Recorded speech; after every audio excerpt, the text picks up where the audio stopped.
On this episode of The Guilty Crafter, I'm going to show you how to make a witch's spellbook. I'm Angela Daniels, and I'm driven by guilt. I feel guilty when I'm not crafting. I feel guilty when I am crafting. I feel guilty when I buy stuff for crafting, and I feel guilty when I don't use what I buy. That's why I'm the Guilty Crafter. A great place to get craft ideas is steal them from the stuff that your friends have at their house, things that you wish you had gotten but you didn't get there in time to the craft fair.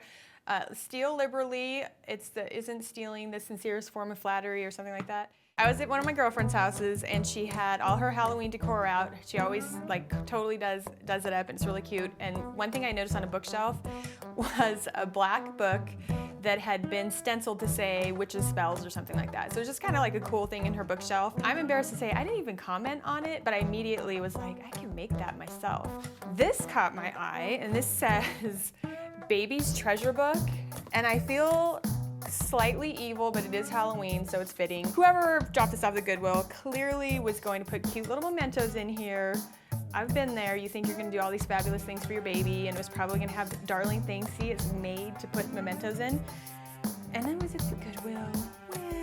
So I think that means that, just like me and all the things I planned to do when I had an infant, it just went right out the window. And so eventually this poor mom had to admit it was never going to happen. She probably lost all the mementos. This is exactly perfect, because instead of just having a book of witches' spells as a decoration, I was like, oh, score. I don't have to do any of the work. I've done those things where you hollow out a book with a razor blade and it takes like 500 years, and then you have like a secret compartment. Done. So all I have to do is either spray paint this, which frankly, again, I'm accident prone, so my family doesn't always like when I get a hold of the spray paint. I usually spray paint half our grass.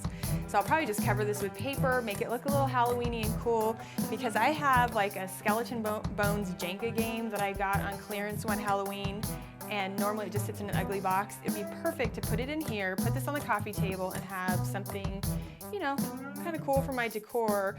And I think the mom who donated this to Goodwill would appreciate it. It's going for my kids. All right, so I went with the baby memento book, but now it is all changed and Halloweenish. But somehow it got cuter than I meant it to be. I wanted it to be all spooky, but the paper that I had, which was old paper and old stickers, was just kind of cutesy, and I just went with it. And I went on the inside, and I added little stickers, so you don't need the same stuff that I have, but you get the idea. Just use a little adhesive, front to back. I had some decorative duct tape here that made it kind of cool for the binding, because that was fast, and I didn't have to use my adhesive. But now I can add my little Halloween game in here, which is just kind of like a Jenga game with skeleton bones. It'll just look that much cooler on my coffee table. So I'm Angela Daniels, and I'm the Guilty Crafter. If you have any comments, questions, or suggestions, leave them in the comment box below, or you can tweet me at Guilty Crafter.